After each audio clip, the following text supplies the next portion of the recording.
오늘은 평기수훈 24번째 시간으로 오병이어와 12바구니 마태복음 14장 13절로 21절 말씀 가지고 상고해 보도록 합니다.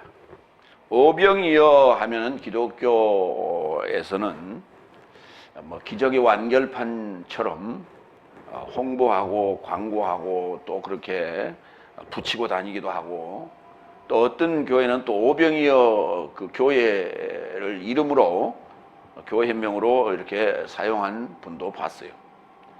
어쨌든 기독교 예수님의 기적 중에서 대단한 기적으로 그렇게 우리가 생각을 합니다. 그래서 그렇게 예수님을 칭송하고 그렇게 광고하고 해서 얻어진 게 도대체 뭐였습니까? 소위 기독교의 부흥이라고 하는 그런 결과를 얻기는 했으나 지금 그 병폐가 너무나 그 후유증이 심하다는 사실, 이것이 오늘의 지금 현상이다. 결코 오병이어라고 하는 이런 방식의 전도 전략을 하나님께서 우리에게 가르쳐 준 적도 없고 또 그렇게 하라고 하시는 방법도 없었어요. 왜냐하면 예수님께서는 5,000명, 장정 5,000명, 여자 글쎄요, 부부끼리 나왔으면 5,000명, 애들 2명씩 나왔으면 10,000명. 그러면 얼마입니까? 20,000명 정도 되죠. 네. 엄청난 숫자죠. 그런데 당시에 그러한 그 정도의 5,000명이라는 숫자가 모인 것도 이거는 상상할 수 없어요. 5,000명이 모였다. 글쎄요. 그런데 추정해 보건대 한 20,000명 정도가 되는데, 20,000명이라는 숫자가 모였을 때 거기에 그 앞에서 말씀을 하시는 그 목소리가 저 뒤에는 들리지도 않아요, 사실. 마이크가 있었던 거 아니고. 어쨌든 그 많은 숫자가 보리떡 5개와 물고기 2마리로 가지고 이렇게 해결했다. 그런데 그 많은 사람들을 예수님께서는 버리고 갔어요. 그걸 다 그 20,000명이 모였으면 교회를 조금씩 헌금 좀 하세요, 교회 지켜 했더라도 거기에 큰 교회를 지었어요. 근데 예수님께서는 그렇지 않았어요. 그러니까 그것은 전도 방법이 아니라는 거예요. 첫 번째, 14장 13절로 15절, 황량한 곳에서 무리 삶을 돌보시다. 13절 먼저 읽겠습니다.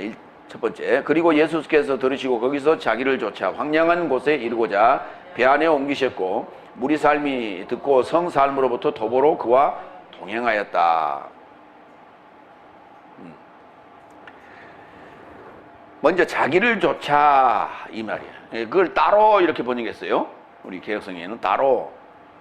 그런데 이 자기를 쫓아라는 말이 카타 이디안, 이디오스, 카타 이디오스라는데, 그러니까 카티디안, 자신을 쫓아 직역하면 이렇게 되는 거예요.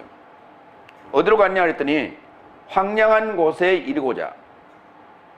황량한 곳에 이르고자. 우리 개혁성경에 뭐라 했어요? 빈들에 가시니. 빈들.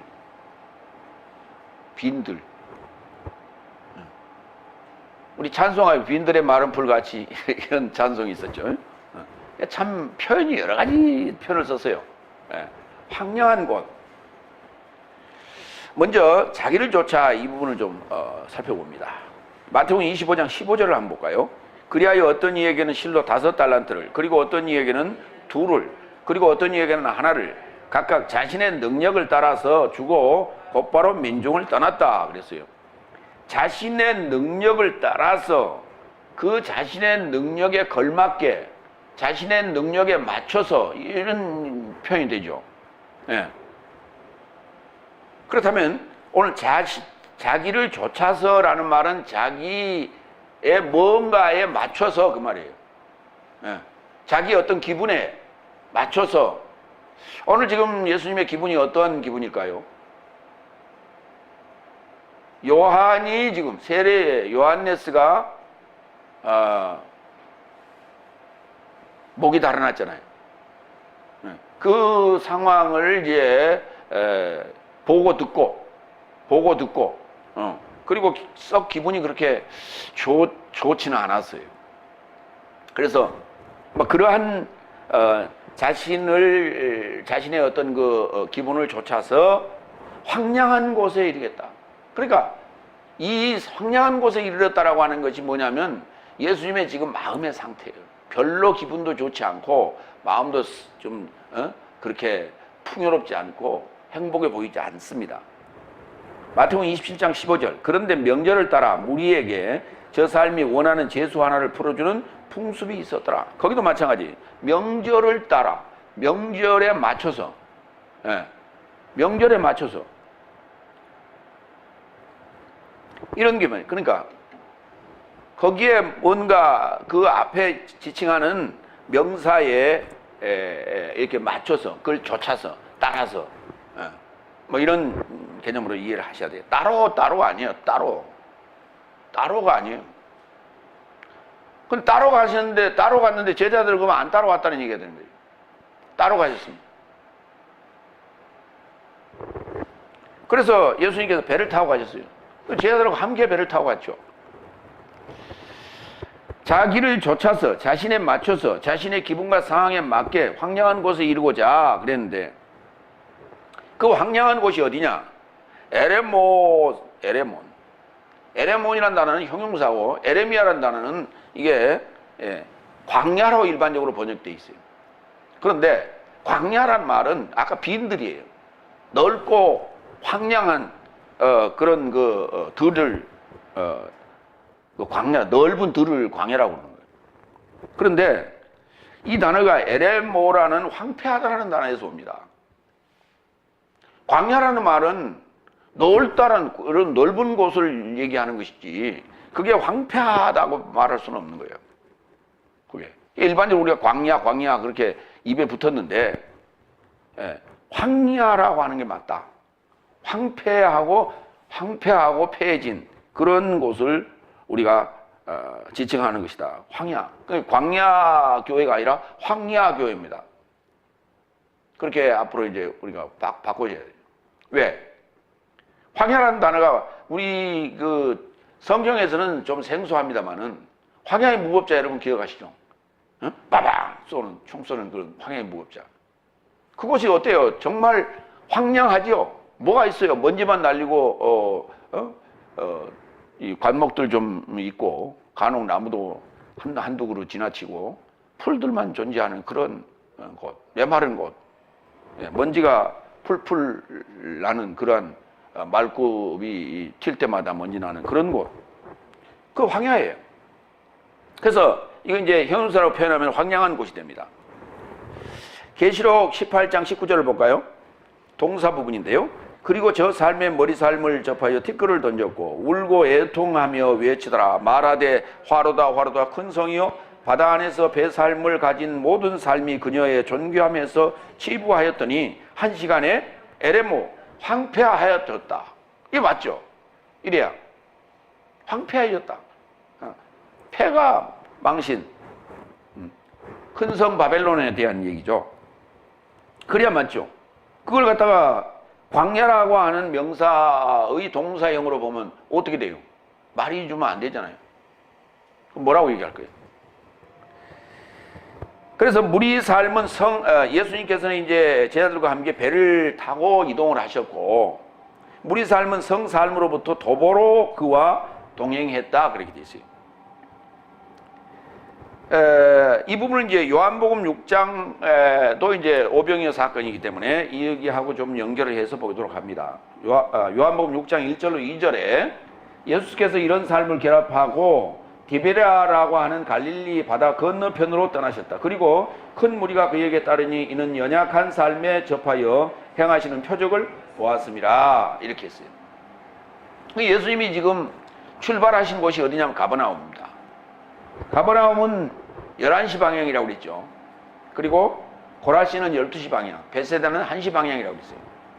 네. 그러니까 갈릴리 북부입니다. 그가. 그래서 11시 방향에서 지금 8시 방향으로 이동합니다. 디베라라고 하는 곳은 8시 방향이에요. 감이 잡힙니까? 예. 그러니까 서편입니다. 동편이 아니고 서편. 그래서 그 서편인데 그곳이 바로 나사렛이 있는 그쪽이에요. 그쪽 방향이라고 생각하시면 됩니다. 그리고 요한복음에 거기 보면은 그 거리가 대충 나와 있는데 약 25리 정도라고 표현을 했어요. 근데 그게 25 스타디온인데 계산해 보면 약 4.7km 정도. 예. 25 스타디온 약 한 4.7km 정도. 꽤 제법 먼 거리입니다. 배로. 그런데 육로로 가더라도 그보다 조금 많을 거예요. 아마 한 5km 조금 넘었을 거예요. 예. 그래서 배로 가면은 거의 이렇게 직선으로 달리기 때문에 4.7km가 되는데 육로로 걸어가면은 뭐 시간도 걸리고 또 꼬불떡꼬불떡하고 또 구분길도 있고 해서 한 5.5 정도 되지 않을까 뭐 그렇게 추정을 해봅니다. 그러니까 많은 무리들은 도보를 통해서 육로로 그러니까 배가 지금 그쪽으로 향하고 있으니까 디베라를 가시나 보다 감을 잡았어요. 그리고 그 무리들은 그쪽을 향해서 디베랴로 모여들기 시작했다. 두 번째로 갑니다. 14절. 그리고 예수는 나오는 많은 무리 삶을 알아보시고 저 삶을 접해 불쌍히 여기시고 저 삶의 병든 삶을 치료하셨다. 그러니까 그 무리가 움직이니까 그 주변에 있는 나사렛 근방에 있는 사람들이 또 함께 모여들었다. 이런 얘기가 되겠죠. 그런데 그곳에서 디베랴라고 하는 곳에서 나라의 복음을 선포를 하시고 그리고 치료하여 낫게 했다. 누가복음 9장 11절을 보면은 거기에는 치료하셨다는 마태복음은 치료했다는 말만 있지만 누가복음 9장 11절에는 낫게 했다 이런 표현까지 나옵니다. 티베리아스, 다 같이 티베리아스. 디베랴라는 단어가 티베리아스. 9장 11절. 그런데 무리가 알고 그와 동행하였다. 그리고 저 삶을 맞이하여 저 삶에게 하나님 나라에 관하여 전하시고 치료의 필요를 가진 삶을 낫게 하더라. 치료의 필요를 가진 삶을. 그러니까 테라페이아, 치료의 대상에게 이아우마이 낫게 했다. 세 번째, 한번 생각해 보세요. 거기 지금 아까 한 2만 명이 모였다고 그랬죠? 수로 추정한다면. 글쎄 이제 모르겠어요. 부부끼리 다 나온다고 가정했을 때 그렇고 일부 부인들이 집에서 있고 아픈 아이들만 데리고 나왔다면은 한 10,000명 정도 되지 않을까 뭐 그렇게 추산도 됩니다. 어쨌든 그렇다 치더라도 일일이 안수하시고 이렇게 하는 그런 상황으로 볼 때는 굉장히 많은 시간이 소요됐을 것이다. 그렇기 때문에 그걸 대중을 동시에 놓고 자 이리 보세요. 아프신 분들 전부 다 아픈 데다 손 얹으세요. 그래갖고 오늘날 같이 그런 식으로 했다면 뭐 그냥 글쎄요 1시간 내지 2시간에 다 치료했을 수도 있어요. 그런데 날이 저물 정도로 하루 종일 뭔가 지금 일을 하신 것 같아요. 그런데 세 번째 15절을 좀 보겠습니다. 그래서 저물게 되니 그의 제자 삶이 그에게 나와 말하되 이곳은 황량한 곳이요 시간도 이미 지났으니 마을에 이르고자 떠나가 스스로 음식을 사 먹게 하려고 무리 삶을 해산하세요 그랬어요. 이곳은 황량한 곳입니다. 그랬단 말이에요. 그런데 에레몬 토폰이라고 하는 그 토폰이라는 단어가 장소를 뜻하는 거예요. 어떤 곳 또는 어떤 장소 그런 얘기인데 그 티베리아스는 지키다는 뜻을 가진 도시인데 갈릴리 바다 서부 해안에 위치한 그 갈릴리 바다 8시 방향에 위치한 도시입니다. 이 도시는 헤롯 안티바스가 AD 18년에서 22년에 걸쳐서 약 4년에 걸쳐서 건설하여 수도로 삼는 동시에 당시 로마 황제인 디베르의 이름을 따라 디베라라고 명명했다는 거예요. 그러면 그 헤롯 안티파스가 누구예요? 지금 현재 14장 1절에 등장했던 그 헤롯이에요. 네, 분봉왕 헤롯이에요.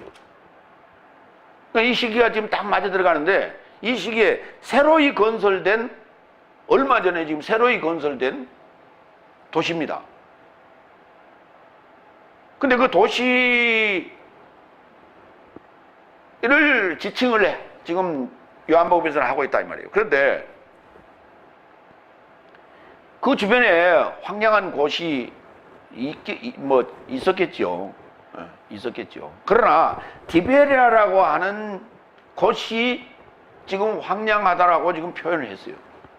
그리고 거기에 집이 없다, 마을이 없어서 디베리아라고 하는 도시인데 거기 왜 먹을 것이 없어요? 바로 들어가면 되지. 바로 옆인데.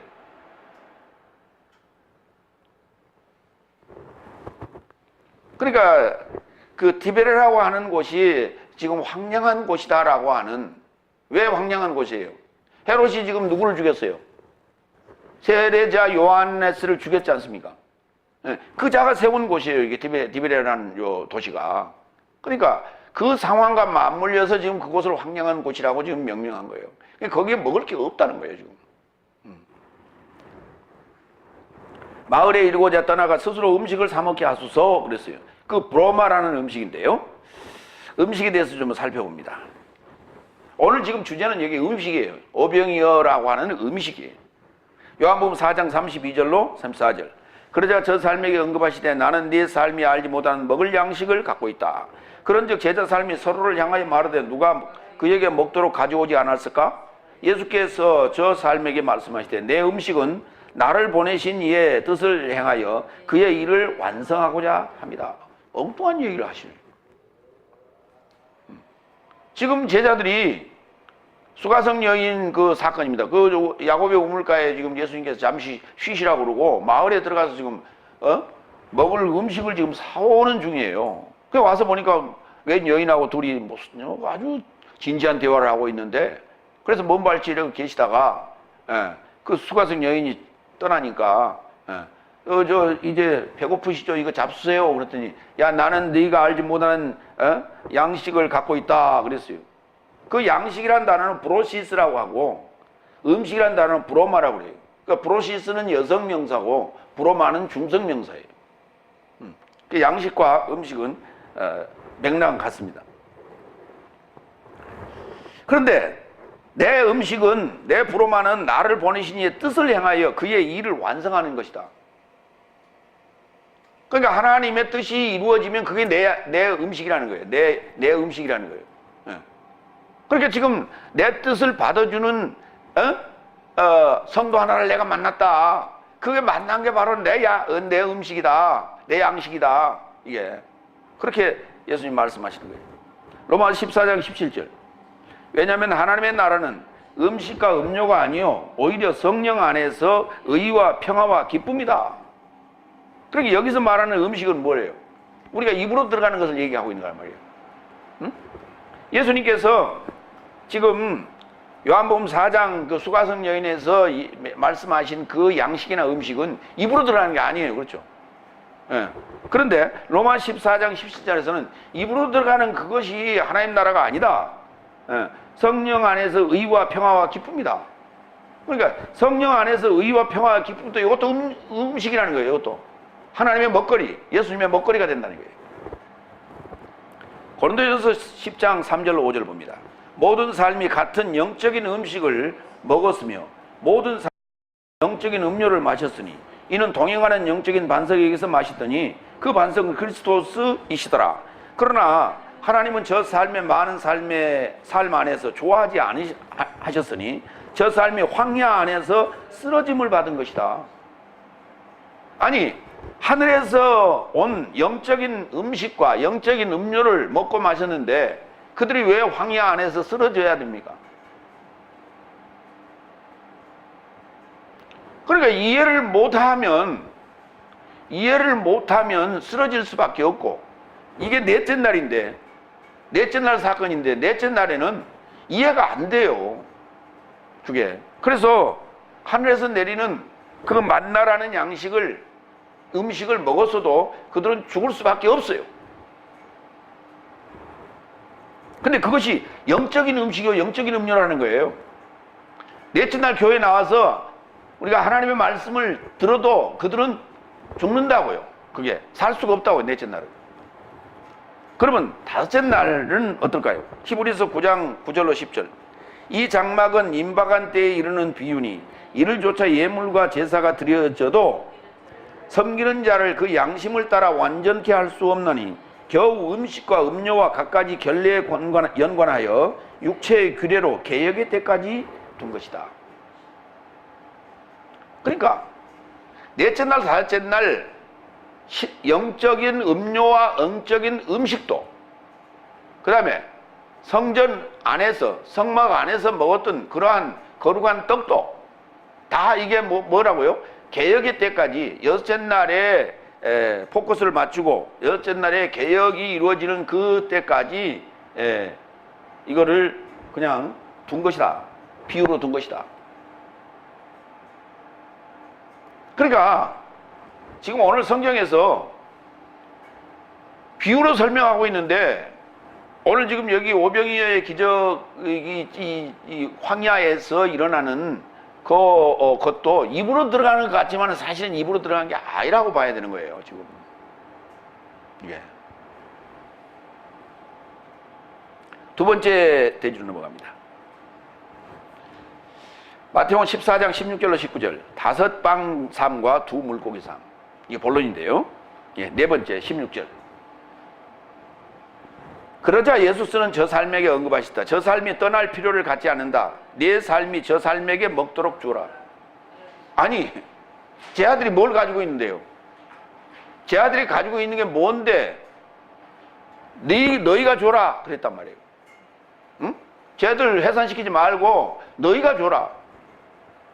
그러면 요 제자들이 지금 몇째 날입니까? 여섯째 날 아닙니까? 그러니까 여섯째 날이 누구한테? 다섯째 날한테 주라는 거예요, 지금. 여섯째 날 가지고 있는 그 양식을 다섯째 날한테 주라는 거예요, 지금. 그런데 그들은 지금 여섯째 날 양식을 못 먹어요. 줘도 못 알아들어. 그러니까 지금 뭘 줬어요? 다섯째 날 거를 지금 줍니다. 다섯째 날 거 줍니다. 근데 여기 이제 먹다라는 단어가 나오는데 파고라는 단어예요. 파고라는 단어가 있고 또 다른 그 단어가 하나 또 있는데 ATO라는 단어가 하나 있는데, 이 파고라는 단어는 파고스라는 대식가, 대식가. 예수님을 그렇게 표현했죠. 대식가로 표현을 했었어요. 그 서기관 바리새인들이. 막 그러니까 개걸스럽게 먹다, 뭐 이런 의미로서 이 파고라는 단어를 씁니다. 마태복음 6장 31절 32절을 좀 봅니다. 그런즉 네 삶은 말하되 무엇을 먹을까 무엇을 마실까 무엇을 입을까 걱정하지 말자. 왜냐하면 이런 삶을 열국 삶이 접하여 찾는다. 왜냐하면 네 삶에 하늘 아버지께서 이 전부 삶이 필요하다는 것을 알아보신 것이다. 그러니까 열국 삶이, 그러면 열국 삶이 이게 필요한 것이다. 먹을 것, 마실 것, 입을 것. 그것을 구하지 말라 그랬어요. 그건 당연히 필요한 것이니까 하나님께서도 이걸 알고 있다. 오늘 지금 여기 너희가 주어라 하는 그들 것은 바로 열국인들이 먹고 마시고 입을 것에 대한 얘기를 하고 있다. 그러면 실제 입으로 들어가는 얘기냐? 그것일 수도 있어요. 네. 사도행전 10장 13절로 14절. 그리고 그를 향하여 음성이 발생하여 일어나라. 페트로스야, 제사하고 먹어라. 그러자 페트로스가 언급하되 주여 아무것도 안 됩니다. 왜냐하면 나는 속된 것이나 불결한 모든 것을 언제든지 먹지 않았습니다. 그러자 그게 뭐였어요? 하늘에서 내려오는 그 기도하러 지붕에 올라갔는데 하늘에서 그 보자기에 쌓인 내려오는 각가지 짐승들을 보고 이제 환상 중에 들려오는 음성이 그것을 잡아먹으라 그랬죠. 잡아먹으라 할 때 파고. 그러니까 좀 먹는 게 우리가 왜 고상하게 먹는 게 아니고 좀 우악스럽게 먹는 그런 표현을 우리가 파고라고 하는 거예요. 여기 그 대상이 누구였습니까? 그러자 곧 고넬료가 보낸 그 심부름꾼들이 도착하게 되는 거 아닙니까? 고넬료가 바로 누구예요? 열국인 아니에요? 그러니까 주로 이제 먹고 마시는 그 표현을 열국과 관련된 넷째 날, 다섯 날까지 포함된 그런 입장에서 먹도록 주어라 그렇게 표현을 했어요. 다섯 번째 17절. 그러자 저 삶이 그에게 말한다. 여기 5빵 삶과 2 물고기 삶 말고는 내 삶이 갖고 있지 않습니다. 아니 한번 생각을 해보세요. 거기 모여들면서 어떻게 다 빈손으로 왔어요? 응? 여기 지금 요 훈유가 아이 하나가 요 물고기 5개, 빵 5개하고 물고기 2개, 이거 상당히 많은 양을 가져왔어요. 사실은 이 아이가 먹기에는 상당히 많은 양이에요. 주먹과 한 덩어리 내지는 2덩어리 정도만 충분해요. 그런데 5덩어리를 가지고 오셨어요. 보리떡 5개. 자, 이제 빵 얘기를 좀 하겠습니다. 우리는 이제 보리떡 그렇게 얘기를 하는데, 개떡 그렇게 얘기를 하는데요. 빵. 요한복음 6장 31절로 35절. 하늘에서 저 삶에게 빵을 주어 먹게 하였다고 기록된 바와 같이 내 삶의 조상 삶은 황야에서 만나를 먹었습니다. 이게 지금 오병이의 사건입니다. 요한복음 6장 전체가 오병이의 그 사건을 주제로 확장해서 다루고 있는 부분인데요. 32절. 그런즉 예수께서 저 삶에게 언급하되 내가 진실로 진실로 내 삶에게 말한다. 하늘에서 나온 빵을 모세가 준 것이 아니라 오직 내 아버지가 하늘에서 낸 참 빵을 내 삶에게 준다. 왜냐하면 하나님의 빵은 하늘에서 내려오는 것이요 세상에게 생명을 주는 것이다. 그런즉 저 삶에 언급하되 주여 이 빵을 항상 내 삶에게 주소서 그랬어요. 이게 무슨 빵이에요? 오늘날 우리에게 일용할 양식을 주옵소서 하는 이 단어와 같은 단어예요. 오늘날 우리에게 일용할 빵을 주소서 같은 말입니다. 그러니까 황야에서 먹었던 이스라엘 백성이 황야에서 먹었던 그 빵이 하늘에서 내려온 참 빵이었다니까요. 근데 그거 먹고 그들이 살아나야 되는데 죽었어요. 그걸 먹고. 그게 넷째 날은 죽게 돼 있어요. 그걸 먹으면. 왜? 이해가 안 되니까.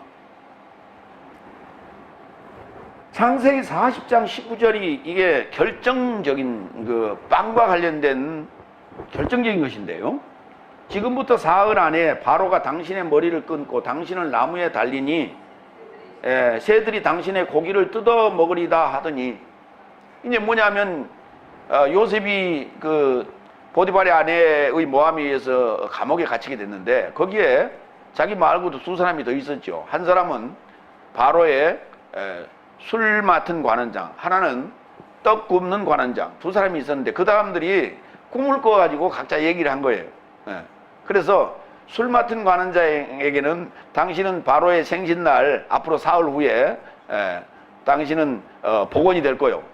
그 다음에 이 떡 굽는 관원장, 당신은 사흘 후에 바로의 생신날 당신은 죽게 될 거요. 이걸 지금 예언해 준 거 아니에요. 그러니까 술은 사는 것이고 떡은 죽는 것이에요. 빵은 죽는 것이에요. 빵인데 빵은 특징이 뭐냐면 먹고 배부르다는 거예요. 하늘에서 내려온 참 양식도 먹고 배부르요. 하나님의 말씀도 우리가 들으면 뭐예요? 먹고 배불러요. 그런데 그 빵이 하늘에서 내려오는 살빵도 있고요. 땅에서 나는 살빵도 있어요. 예. 근데 하늘에서 내려온 살빵은 넷째 날 받았고, 다섯째 날 받은 그 빵도 먹으면 죽어요. 그리고 여섯째 날 주는 빵도 먹으면 죽어요. 다 같이 따라합니다. 빵은 먹으면 죽는다. 하늘빵이든 땅빵이든 먹으면 죽는다. 예. 왜 떡이라고 하지 않고 일부러 빵이라고 내가 한 이유가 있어요. 예. 다 같이 빵 하면 죽잖아요. 그렇게 기억을 하시기 바랍니다. 예. 그런데 여기 두 물고기에 대해서는 이제 빵에 대해서 좀 우리가 살펴봤고요. 두 물고기, 물고기란 단어는 이크듀스라고 해서 첫 예수 크리스토스 테오스 히오스 소테르의 첫 자를 따서 우리가 이크듀스라 한다, 이제 그렇게들 얘기를 합니다. 그런데 고린도전서 15장 38절로 41절에 보면 그거를 지금 도표로 내가 지금 그렸는데, 하늘에 접한 몸이 있고 땅에 접한 몸이 있고, 하늘에 접한 몸도 영광이 있고 육체가 있어요. 그러면 하늘에 접한 몸의 영광은 뭐냐? 해달 별이에요. 이건 떨어질 거죠. 예. 이게 다섯째 날 상황입니다. 이게 다섯째 날 상황이에요. 그 다음에 하늘에 접한 몸의 육체는 뭐냐면 새예요. 맞죠? 하늘 뭐 있어요? 해달 별이 있고, 그 다음에 새가 있죠. 새는 뭐예요? 사단 아닙니까? 그렇죠? 그런데 땅에 접한 몸은 영광이 뭐냐 그랬더니 썩을 것, 욕되는 것, 약한 거예요. 땅에 접한 몸뚱아리는 그 영광이 뭐예요? 다 떨어지는 거예요. 그 썩어질 것들이에요. 욕되는 것들이 다. 예. 근데 그러니까 그것 때문에 우리가 그걸 포장하고 화장하고 다듬고 그러잖아요. 예? 예. 다 썩을 거, 욕되는 거, 약한 거. 그러면 땅에 접한 몸의 육체는 뭐냐? 그게 살이라고 표현합니다. 사람이에요. 짐승이라는 사람 또는 물고기라는 사람. 무슨 말이냐면 육지에 사는 건 짐승, 바다에 사는 건 물고기예요. 오늘 저기 물고기 두 마리가 나왔는데 탈바꿈하는 물고기예요. 그러니까 물고기는 몇째 날까지예요? 다섯째 날까지에 해당된단 말이에요. 다섯째 날까지 해서 지금 탈바꿈 되어야 된다는 거예요, 지금. 그러니까 다섯이라고 하는 개념이 뭐냐면 펜테스라는 단어가 이 용감하다는 단어예요. 용감하다. 펜타곤, 다섯, 오륜기, 다 이 다섯이 용감하다는 의미인데, 그 용감한 삶이, 용감한 빵 삶이 탈바꿈 돼야 된다. 뭘로? 이크투스로. 그래서 이제 오병이어를 지금 언급하게 된 거죠. 그 물고기라고 하는 것이 요한복음 21장 11절에 디베랴 바닷가에 또 등장합니다. 여기 디베랴 바닷가에 7명이 내려갔죠. 베드로를 위시한. 그들이 가서 밤새도록 잡았는데 한 마리도 못 잡았어요. 그런데 새벽 미명에 예수님께서 거기 나타나셔서 얘들아 고기 잡았냐? 그랬더니 한 마리도 못 잡았습니다. 그러니까 그럼 오른편에 던져라. 그럼 오른편에 던졌더니 153만 해야 되는 이크투스가, 큰 이크투스가 잡혔다는 거 아니에요. 이게.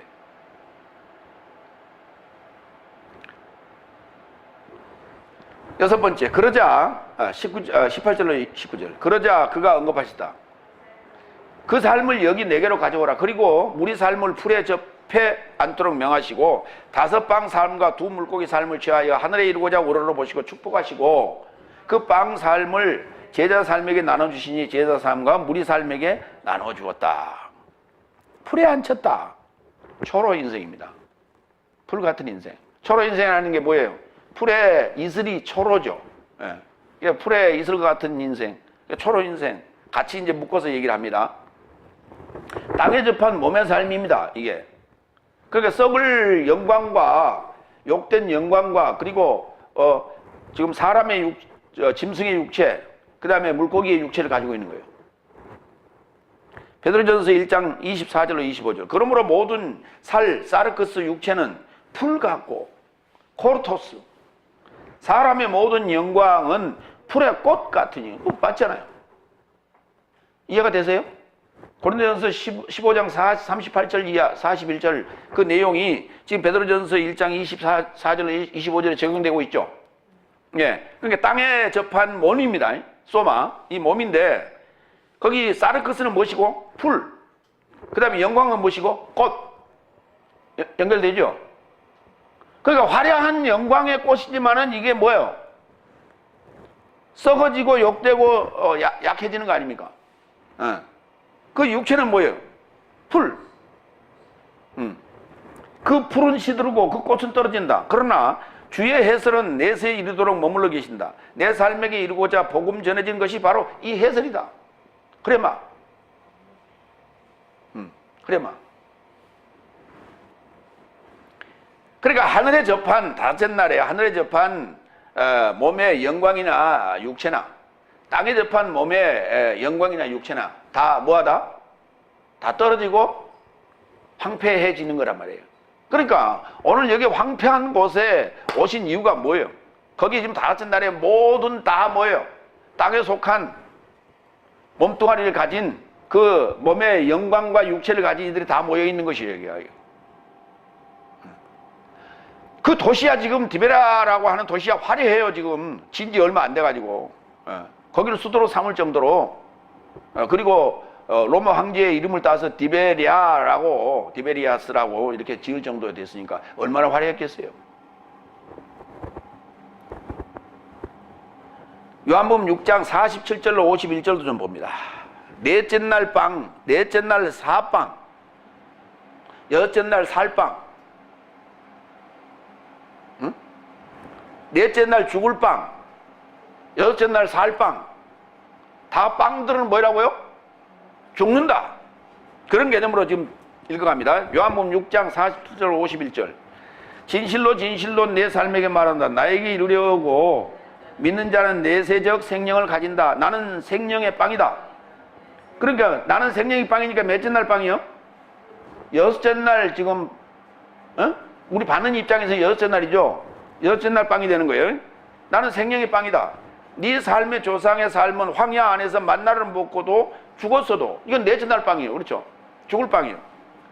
50절. 지금 하늘에서 나서 내려오는 이 빵은 누구나 먹고 죽지 않게 하려 하는 것이다. 나는 하늘에서 나서 내려온 살아있는 빵이니 누구나 이 빵을 먹으면 내세적 생명이 이루고자 살 것이다. 그리고 내가 줄 빵은 내 살인데 내 사르크스인데 세상의 생명을 위하여 내가 줄 것이다. 그러니까 예수님께서 우리에게 주실 빵은 사르크스인데 그게 뭐냐? 해설이에요. 크레마예요. 그러니까 보세요. 넷째 날, 다섯째 날은 풀어진 말씀, 안 풀어진 말씀, 안 풀어진 말씀.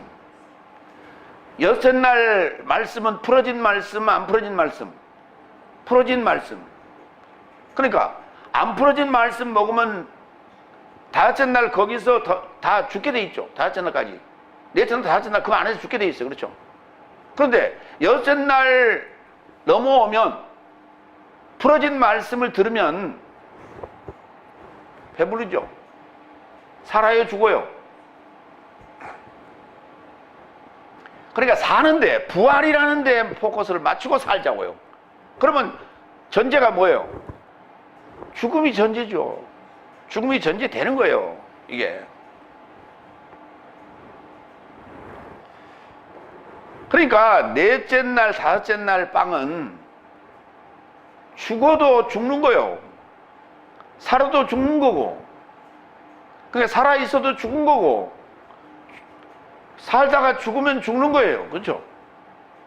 그러나 여섯 날 빵은 죽어도 살고 살아도 살아요. 그렇죠?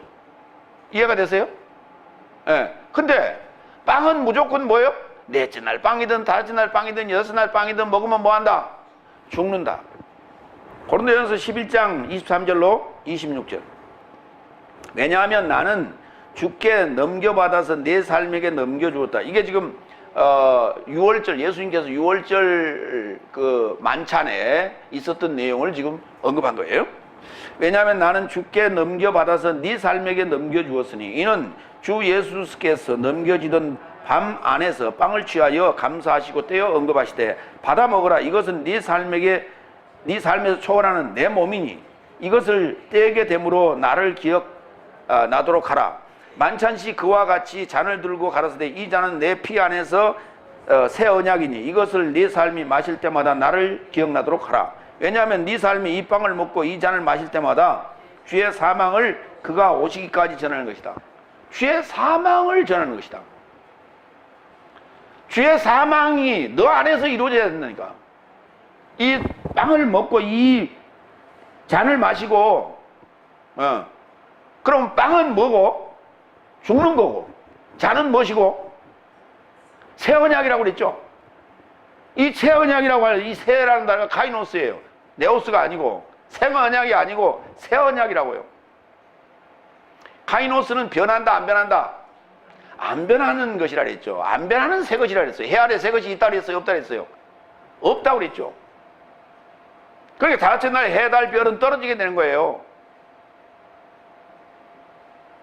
여섯째 날 새로운 해가 변하지 않는 해가 뜬 겁니다. 그걸 우리가 빛이라 그래요. 그래서 우리가 새 언약을 가졌다는 얘기는 내가 예수님의 피로 말미암아 내가 새 언약을 가졌다는 얘기는 변하지 않는 언약을 가진 거예요. 내 자체가 뭐가 된 거예요? 언약이 된 거라고. 언약이 성취돼 버린 거예요. 그래서 우리가 변하지 않는 거예요. 그러니까 아담과 한 언약, 노아와 한 언약, 그 다음에 아브라함과 한 언약, 모세와 한 언약, 이 언약은 다 뭐예요? 변화된다고요. 변화돼. 이거는 변화되는 거예요. 그렇기 때문에 그것을 새 언약이라 하지 않아요. 변화되니까 뭐라고 불러 우리가? 옛 언약 그래요. 근데 새 언약은 이건 변하지 않는 거예요. 그러면 새 언약이라는 건 뭐예요? 성취됐다 그 말이에요. 그래서 변하지 않는 거예요. 그러니까 요한복음 6장에서는 예수님께서 내 빵을 먹으라 할 때 살을 얘기해요. 살 것은.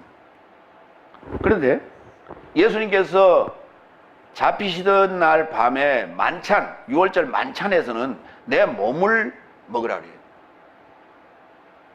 그리고 오른 고린도전서 11장에서도 내 몸에 대해서 얘기를 해요. 그러면 이 몸에 대해서 얘기를 하는데 데살로니가전서 5장 23절로 읽고 설명하겠습니다. 평화의 하나님께서 친히 온전히 내 삶을 거룩하게 하시기를 원하시고 내 삶의 온전한 영과 혼과 몸이 그리스도스 예수스 내 삶의 주의 임재 안에서 흠없이 지켜지기를 원한다. 그러니까 예수님의 임재 안에서 지켜지는 것은 영과 혼과 몸. 그러면 그 안에 몸 안에 뭐가 있다 그랬어요? 영광과 육체가 있다 그랬죠. 다시 돌아갑니다. 5페이지 저 위에 고린도전서 15장 38절로 41절 그 도표를 참고하시라고. 이 도표를 머릿속에 딱 집어넣어요. 그러니까 몸 안에 뭐가 있다고요? 영광과 육체가 있다고요. 그러면 지금 그리스도스 예수스의 임재 안에서 지켜질 요 몸은 지금 떨어질 해달 별의 영광, 하늘에 속한 영광 아니죠. 변한 거예요. 떨어져 버린 거예요. 그리고 새로운 빛이 지금 떠 있는 거예요. 그 다음에 하늘에 속한 몸의 육체도 아니죠. 땅에 속한 몸의 영광도 아니죠. 그것도 변화됐죠. 땅에 속한 몸의 육체도 아니죠. 이해가 되세요? 자, 보세요. 우리 이게 몸이죠. 요게. 요건 뭐예요? 영광. 요건 뭐예요? 육체. 이렇게 계산하셔야 돼요. 요 전체를 뭐라고 한다고? 몸. 요거는 뭐예요? 영광. 요거는 뭐예요? 육체. 예수님께서는 뭘 먹으라 그랬다고? 6월절 만찬석에서? 몸을 먹으라 그랬다니까 육체를 먹으라는 게 아니고, 지금 오병이의 기적의 오병이의 사건에서는 육체를 말씀하셨어요. 사르크스. 그런데 만찬, 최후의 만찬에서는 몸을 얘기해요. 그러면 예수님이 몸을 얘기해도 예수님이 몸을 뭘 얘기를 하고 있는 거예요, 지금? 변화된 몸을 얘기하고 있죠. 그러면 육체도 빵이고 몸도 빵인데, 예. 그게 또 말씀이라는 거 아니에요? 말씀이라는 거예요. 그러니까 예수님께서 지금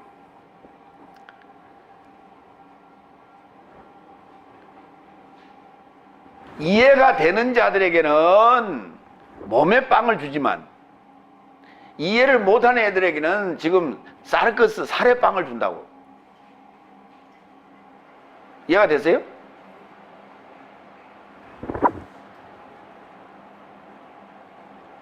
그러니까 최후의 만찬 그 전까지는 다 뭘 줬다고요? 사르크스 빵을 줬다고요.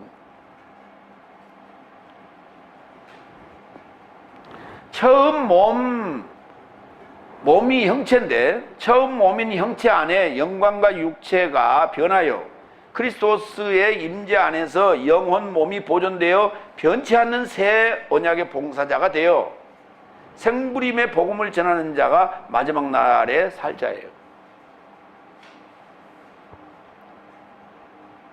그 하늘에 속한 몸을 갖고 있든 땅에 속한 몸을 갖고 있든 간에 이게 다섯째 날에 속한 것이면 아직도 떨어질 해달별이고 썩을 영광이고, 그 다음에 육체는 새 육체고 사람의 육체고 그렇단 말이에요. 이것이 변화돼야 돼. 그렇죠? 이것이 변화된 몸. 그러니까 결국은 우리가 이제 뭘 줘야 돼요? 변화된 몸을 줘야 되겠죠. 변화된 몸이라는 게 뭐예요? 변화된 해설이에요. 그렇죠? 그 말씀이 결국은 해설인데, 다섯째 날 말씀도 해설, 빵도 해설. 그것이 살 수 있는 해설이어야 된다. 세 번째, 12바구니와 5천상. 일곱 번째, 20절. 그리고 모든 삶이 먹고 배불리게 되었고 저 삶은 조각 삶에 넘친 삶을 12바구니 삶을 차게 거두었다. 12바구니, 도데카, 코피누스, 가득, 플레레이스, 12바구니를 가득 채웠어요. 마태복음 16장 5절로 11절을 좀 봅니다. 그리고 그의 제자 삶이 건너편에 이르러 빵을 취하는 것을 잊었더라. 그러자 예수는 저 삶에게 언급하시되 네 삶은 바리새인과 사두개인의 누룩으로부터 주의하여 지켜보라. 그러자 저 삶이 자기 삶끼리 의논하여 말하되 내 삶이 빵을 취하지 못했습니다. 그러자 예수는 아시고 저 삶에게 언급하시되 어찌 네 삶끼리 의논하느냐? 믿음이 적은 삶아, 빵을 취하지 못했느냐? 취했느냐? 한번 생각해 보세요. 빵을 취했느냐? 못 취했느냐? 빵을 취하지 못했느냐? 취했느냐? 라고 묻는다니까요. 지금 예수님께서 제자들이 배를 타고 가는데 그 12광주리 그리고 7광주리 그거 가져오는 걸 잊어버렸다니까요. 그러면 예수님이 그거 알고 있어요? 모르고 있어요? 알고 있죠. 그런데 제자들이 말이죠, 그 12광주리 잊어버렸죠. 그 다음에 그러고 나서 또 7광주리 뭡니까? 질병이어 사건이 또 하나 있었죠. 근데 그때 일곱 광주리는 왜 또 그건 또 잊어버렸어? 12바구니 잊어버렸으면은 일곱 광주리는 안 잊어버렸어야 되죠. 그렇죠? 근데 두 가지를 다 잊어버렸어요. 잊어버린 거예요? 잃어버린 거예요? 잊어버렸다니까. 가져오는 걸 잊어버렸다니까. 그게. 그 사실 누가 챙겼어야 돼요? 에? 가룟 유다는 헌금챙이라고 그건 지금 정신없고, 누가 챙겨야 돼? 안드레가 챙겨야 되는 거예요.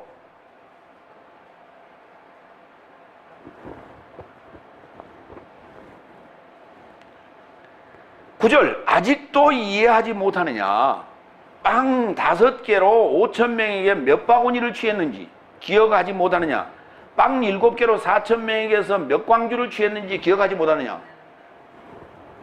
내가 네 삶에게 빵에 관하여 언급한 것이 아님을 아직도 이해하지 못하느냐? 바리새인 삶과 사두개인 삶의 누룩으로부터 주의하라. 그러니까 12바구니를 가득 차게 그 조각을 부스러기를 걷었는데 그게 뭐예요? 응?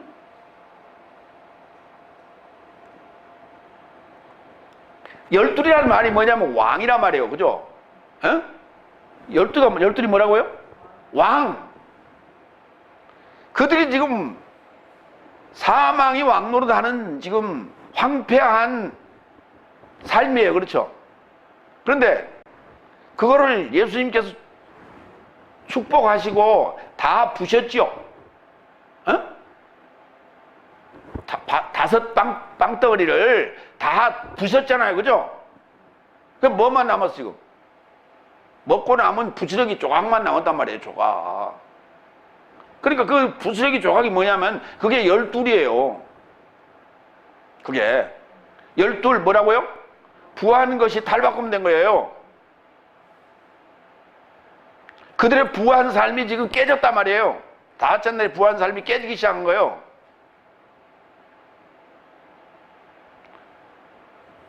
그래서 12를 거뒀죠. 그 12이 누구예요?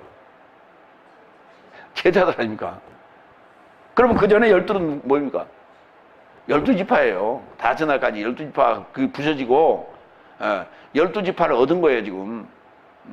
그러니까 그 빵은 지금 그 누룩 들었어 안 들었어 지금? 아까 5병에 5 빵덩어리에 누룩 들었어 안 들었어?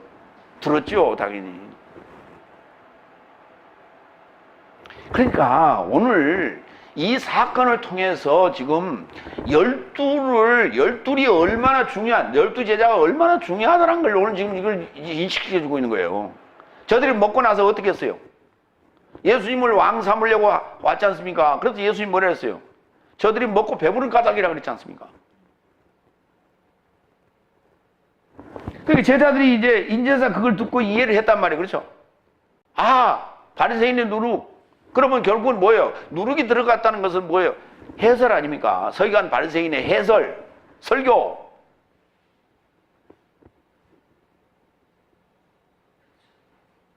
그래서 그것이 부서져야만이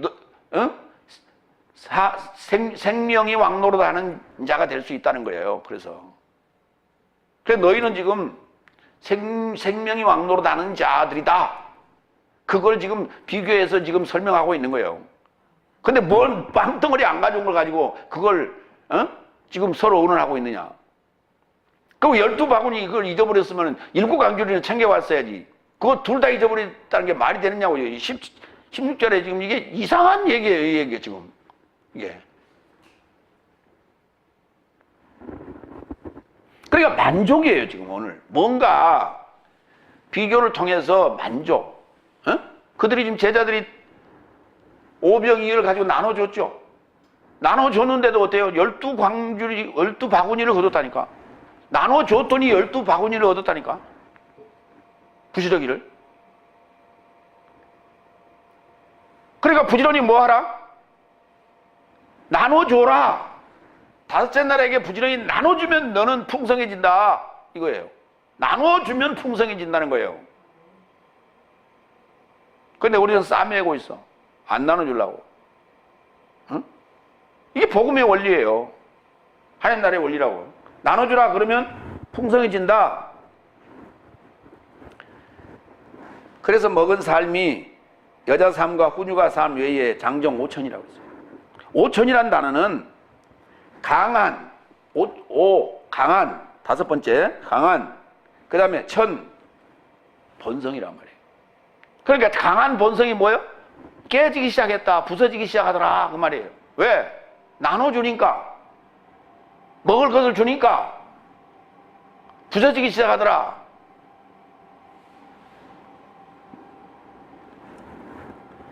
펜타키스킬리오이, 이걸 5천이라고 그랬어요. 장정 5천. 마무리합니다.